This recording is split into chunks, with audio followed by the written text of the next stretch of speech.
만일 그들이 순종하여 섬기면 형통한 날을 보내며 즐거운 해를 지낼 것이요 만일 그들이 순종하지 아니하면 칼에 망하며 지식 없이 죽을 것이니라.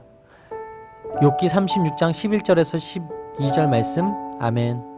할렐루야. 오늘도 좋은 날입니다. 이용호 목사입니다. 오늘의 원포인트 묵상 본문은 욥기 36장 11절에서 12절 말씀입니다. 한때 의인이었던 사람들이 잘못을 하고 하나님의 심판을 받는다면 이들이 보이는 반응의 결과는 두 가지입니다. 자신의 잘못을 깨닫고 돌이켜 다시 복된 삶을 살아가는 사람들이 있고, 반대로 하나님의 경고에 순종하지 아니하고 멸망으로 들어서는 사람들이 있습니다.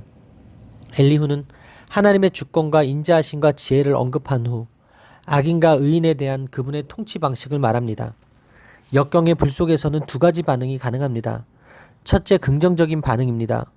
어떤 사람은 유순하여 회개하고 하나님께 순종할 태도가 되어 있을 수 있습니다. 만일 그들이 청종하여 섬기면 형통함과 만족을 누릴 것입니다. 다시 말해서 하나님이 그들의 순종을 보상하시고 그들을 축복하실 것입니다. 둘째, 부정적인 반응이 있을 수 있습니다. 만일 그들이 하나님께 청종하지 아니하고 불순종하면 하나님의 심판으로 망할 것입니다. 그들은 이 시련을 통해 얻었어야 할 지식도 없이 죽게 될 것입니다. 즉, 엘리후는 욥이 자기 말을 들으면 반영하고 장수하겠지만 그렇지 않으면 남창들처럼 일찍 죽을 것이라고 합니다. 여기서 지식이 없이 죽을 것이라는 의미는 장수하지 못하고 때이른 죽음을 맞이할 것이라는 의미입니다. 엘리후의 논리는 행위화복의 관계에 기초합니다. 하나님이 악인을 심판하시나 고난당하는 자에게는 공의를 베푸신다고 합니다. 만일 의인들이 하나님 말씀에 순종하면 기쁘게 살지만 순종하지 않으면 칼에 망하고 지식 없이 죽을 것이라고 합니다.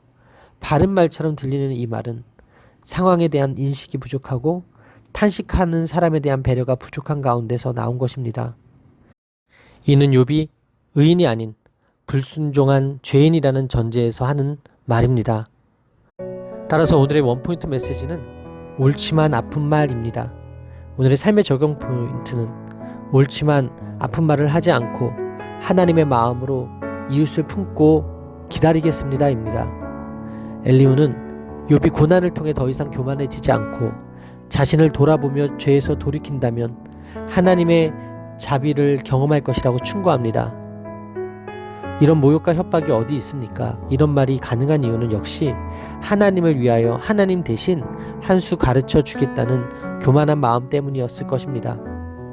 그래서 그리스도인들은 서로 상처를 잘 줍니다. 옳지만 아픈 말이 서로에게 아픔이 될 수 있습니다.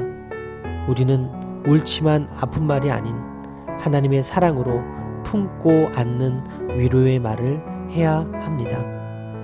기도하시겠습니다. 경건한 사람이라 해도 환난 속에서 고통을 겪을 수 있음을 봅니다. 아픈 사람에게 정죄하는 것이 아니라 위로와 격려로 세울 수 있는 저의 모습이 되기를 원합니다. 엘리후처럼 자기 의를 드러내고 정죄하는 것이 아니라 고난과 아픔 가운데 있는 이웃에게 위로와 격려를 전하는 저의 삶이 되게 하여 주시고 저의 입술이 되게 하여 주옵소서. 이 모든 말씀 살아계신 예수 그리스도의 이름으로 기도합니다. 아멘. 할렐루야. 오늘도 최고의 복을 받았습니다.